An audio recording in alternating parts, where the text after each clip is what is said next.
तुम्हारी चेन बिके ये हमको बर्दाश्त नहीं होगा, बिल्कुल नहीं होगा। अम्मा।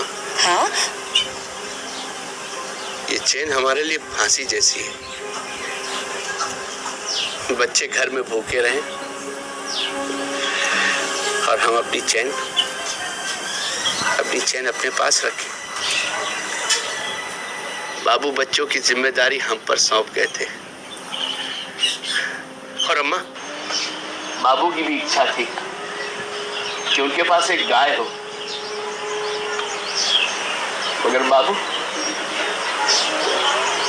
अपनी ये इच्छा पूरी न कर सके।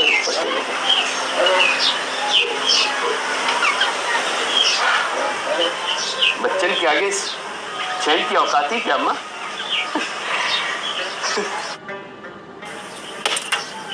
पन्ना का दिल बदलने लगा था। रघु की इंसानियत, नेकनियति और निस्वार्थ भाव ने उसको बदलने के लिए मजबूर कर दिया था। ये बात साबित होती है कि सच्चाई एक दिन सबका दिल जीतती है, अपने मुआफिक कर लेती है। आज पन्ना को रघु की सच्चाई का तेज दिखा था। वो शर्मिंदा थी, आंख से रिश्ते आंसू दिल का मैल साफ कर रहे थे। बेटा रघु, इस युग में कौन किसके लिए इतना करता है? और फिर तो हम तुम्हारी सौतेली माँ, भाई बहन सौतेले तो। अम्मा,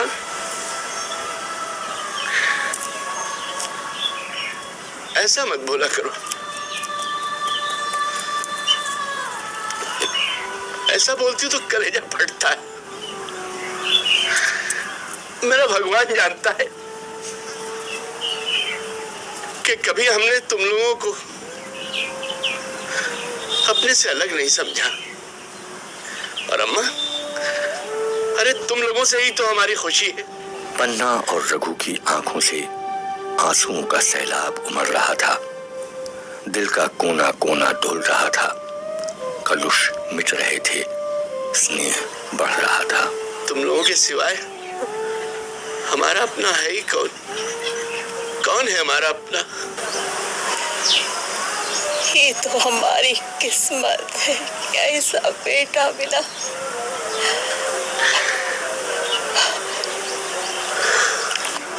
अच्छा सुनो रघु, अब जब तुम कर ही रहे हो ना, तो अब हमारी भी जिम्मेदारी बनती है। हमारी हंसली बेच दो। हंसली बेच दे? अब ये दिन आ गए कि हम तुम्हारी हंसली बेच दें? हमसे ये नहीं होगा अम्मा।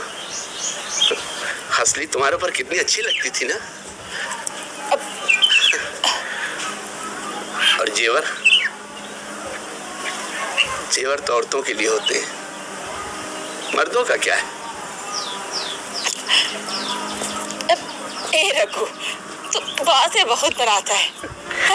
अरे इस उम्र में अब हम हंसली पहन के क्या करेंगे बेटवा? उम्र? और नहीं तो क्या? देखे तो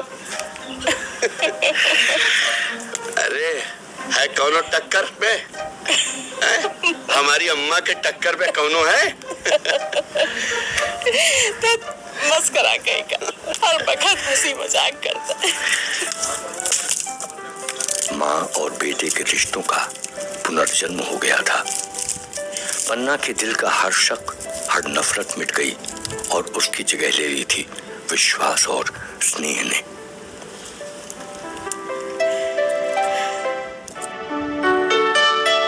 समय का पंछी फिर फड़फड़ाकर उड़ चला था। रघु ने अपनी नेकनियति, ईमानदारी और सादगी से पूरे गांव में इज्जत कमा ली थी। पन्ना की इच्छा और आदेश उसके लिए सब कुछ था। तीनों बच्चे भी बड़े हो चले थे। 5 बरस देखते ही देखते गुजर गए। इसी बीच रघु का विवाह हो गया था, लेकिन रघु अपनी पत्नी मुलिया का गौना करवाकर नहीं ला रहा था। इसकी वजह रघु के अंदर का एक डर था, लेकिन स्नेहमयी माँ बन चुकी पन्ना को यह मंजूर नहीं था। ए अम्मा, कहाँ है? तो जरा खाना परोस दो। ला रहे हैं।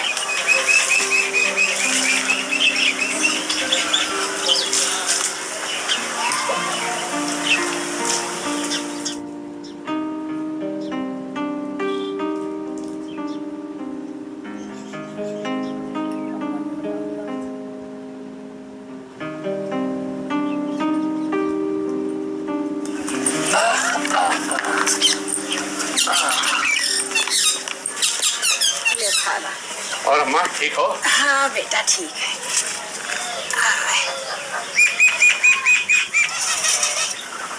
अम्मा तुमने खाया? हम खा लेंगे, खाओ।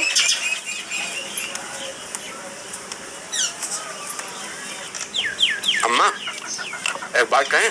हाँ। तुम्हारे जैसी तरकारी पूरे गांव में कोई नहीं बना पाता है। ज्यादा तारीफ ना करो और सुनो, एक चूल्हा चौका से ना हमको मुक्ति दे दो। मुक्ति दे दो? हाँ। अब सारे अधिकार तो तुम्हारे पास हैं।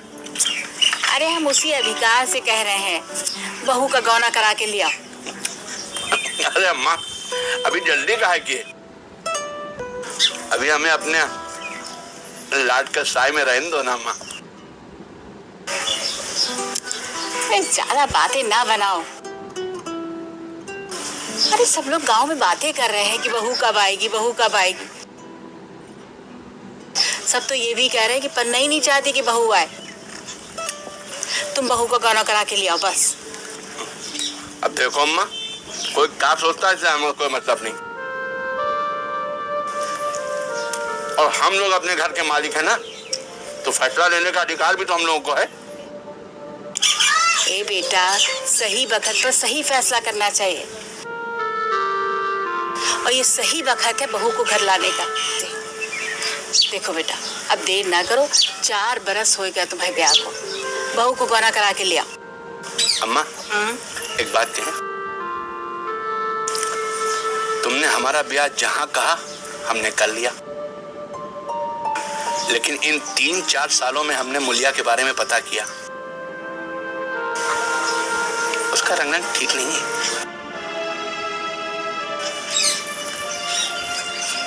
वो अगर यहाँ आ गई ना तो हमारे घर की शांति भंग हो जाएगी, घर टूट जाएगा।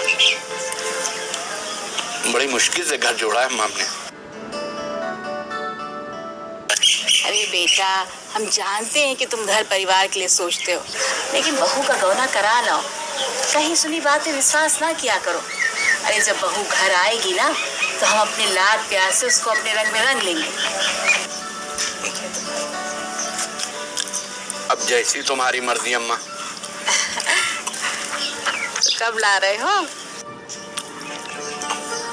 ले आएंगे अम्मा। फिर तुम टाल मटोल करने लगे। अरे जल्दी लाएगी अम्मा। अब जल्दी तुमको हो ना हो, पर हमको है। हम कल ही आदमी भेज देते हैं।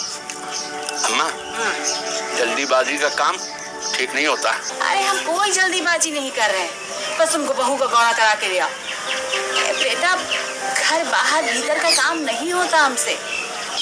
अरे तुम औरतों की बात नहीं समझ सकते बेटा। अरे जब वो घर आएगी, अगर लड़ाई झगड़ा करेगी, हम ना बोलेंगे तो क्या हवा से लड़ेगी?